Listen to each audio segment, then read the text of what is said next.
जय हिंद, जोहार छत्तीसगढ़। आज रात के भारतीय सेना ह आतंकवाद और आतंकवादी मन ल खत्म करे खातिर पाक अधिकृत कश्मीर के संगे संग पाकिस्तान के भीतरी जाके जिन एयर स्ट्राइक करके सबे आतंकवादी ठिकाना ला और आतंकवादी मन ला नेस नाबूद करे बर जिन एयर स्ट्राइक के माध्यम से हमला करे है, बहुत सफल हमला हो है। एक बार बहुत बहुत भारतीय सेना ला बधाई देवत हूँ।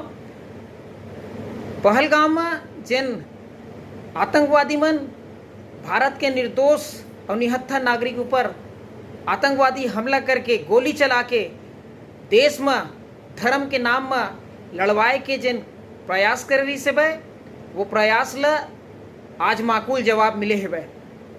भारत के सेना ऊपर हमला नाज है, हमला गर्व है और पूरा देशवासी मन ला भरोसा है।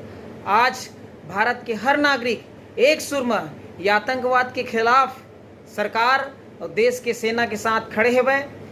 जोहार छत्तीसगढ़ पार्टी सरकार के हर निर्णय में आतंकवाद में लड़े बर सेना के जोन भी कदम है हम ओकर संग हन और देश ला आतंकवाद ला मिटाए बर जेन करे ला पड़ा है हमार पूरा समर्थन और सहयोग है। हमला अपन सेना ऊपर गर्व है, हमला अपन जवान ऊपर गर्व है। जय हिंद, जय छत्तीसगढ़, भारत माता की जय।